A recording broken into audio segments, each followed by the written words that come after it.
Quando a equipe me passou a pauta com a seguinte instrução: gere um vídeo explicativo em português do Brasil desta lição, a primeira coisa que veio à cabeça foi o quão fascinante é essa arquitetura da Solana. Então, sejam todos bem-vindos a esta nossa análise de hoje. O nosso foco principal aqui é desvendar de vez o modelo transacional da rede Solana. A gente vai entender juntos como as regras de execução dessa rede literalmente ditam a estrutura de dados de qualquer DApp. Sério, dominar essa teoria por trás da manipulação de dados é, sem sombra de dúvidas, o primeiro passo para criar sistemas que realmente escalam. Bora lá! Passando rapidinho pelo que a gente tem para hoje. Primeiro, vamos ver o modelo transacional. Depois, vamos usar a metáfora do chão de fábrica. O terceiro ponto é sobre bloqueios e atomicidade. Em seguida, o dilema do layout. Aí a gente vai para um estudo de caso prático de um marketplace de NFT e fechamos com os princípios de otimização. Ponto número 1. O modelo transacional. Olha só, uma das coisas mais cruciais que a gente precisa ter em mente ao arquitetar dados na Solana é que os dados on-chain são, por natureza, totalmente passivos. É isso mesmo, os bytes armazenados ali nas contas são inertes, eles não fazem absolutamente nada sozinhos. Para a mágica acontecer, a gente precisa de uma transação com limites super estritos e regras de execução bem definidas para desserializar esses dados, aplicar a mudança e finalmente serializar tudo de novo. O estado da rede só muda de verdade quando essas barreiras transacionais são cruzadas com sucesso. E isso nos leva ao ponto 2, a metáfora do chão de fábrica.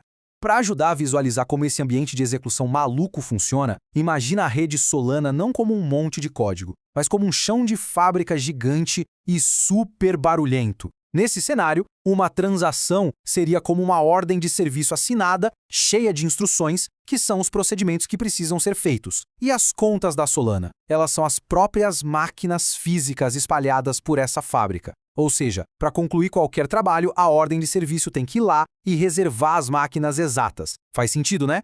O que nos puxa direto para o ponto 3, a mecânica dos bloqueios e a atomicidade. Pensa comigo, quando essa ordem de serviço chega, o sistema tem que garantir que o trabalho seja feito sem ninguém esbarrando na máquina. É aí que entra o famoso bloqueio de conta ou o account locking. Se um procedimento só precisa ler os dados, maravilha, várias ordens podem olhar para a mesma máquina ao mesmo tempo.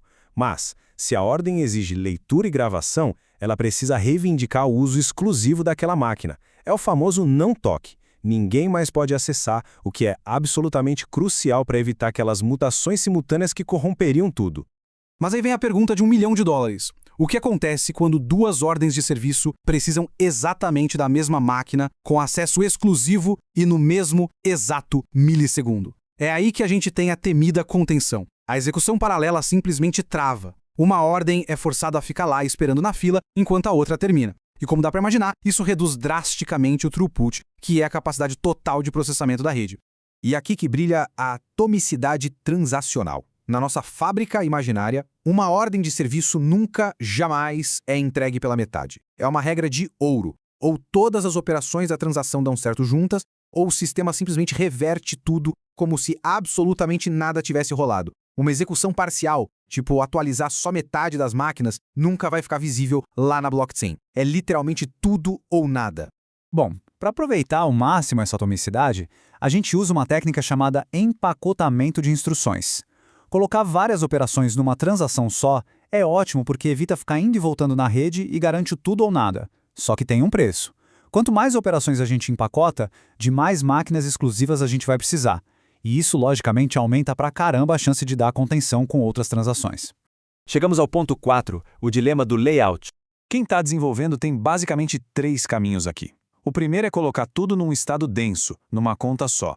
A atomicidade é incrível, mas o paralelismo vai lá para o chão, porque todo mundo briga pelo mesmo bloqueio de máquina.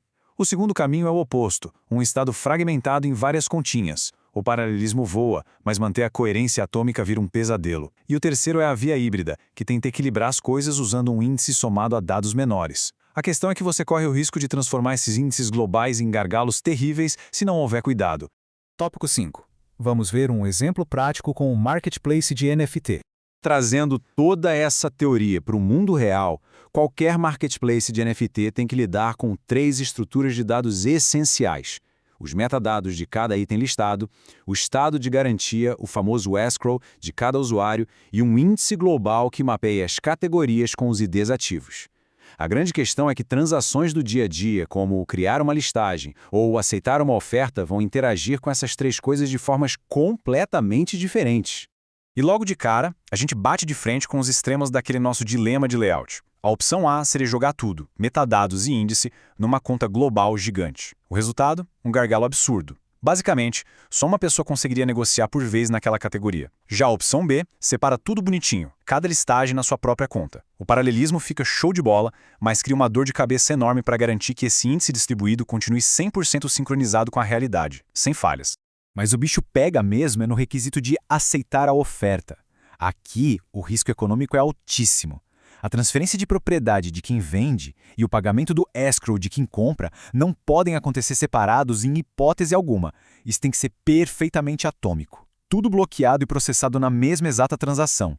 Se der erro nisso, os fundos ou os tokens da galera podem ficar travados para sempre no contrato. Ninguém quer passar por isso. Então qual é a mágica? A saída é uma solução híbrida super inteligente, dividida em 3 passos. Primeiro, fazemos a transferência atômica, travando só as contas necessárias para o dinheiro e para o token mudarem de mão com segurança. Segundo, a gente não trava o índice global, a gente só deixa um marcador, uma espécie de lápide ou tombstone avisando ali na listagem que ela foi deletada. E terceiro, um processo assíncrono, rodando nos bastidores, lê esse aviso e limpa o índice global depois. Isso tira toda aquela contenção pesada da transação principal. É uma sacada brilhante. E para fechar, vamos ao nosso ponto 6, princípios centrais de otimização. Resumindo a ópera toda, o sucesso para trabalhar com os dados na Solana se apoia nessas 3 regras de ouro. 1. Use contas pequenas e independentes o máximo que der para evitar os gargalos de bloqueios de máquina. 2. Junte numa transação única apenas as atualizações onde a atomicidade econômica é questão de vida ou morte, como o pagamento e a entrega do token. E 3. Lide com as estruturas mais amplas, tipo os índices, de forma assíncrona para fugir dos hotspots. E para terminar a nossa explicação de hoje, eu queria deixar uma provocação para quem está projetando a próxima grande aplicação descentralizada. Antes de escrever qualquer linha de código para serializar dados, para e pensa.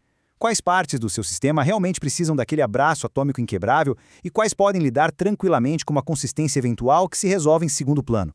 Entender como a gente lê e grava dados, sempre de olho nos bloqueios de conta, é exatamente o que separa um DEP lento e travado de um que está realmente pronto para dominar o mundo em escala. Um grande abraço a todos que acompanharam e até a próxima.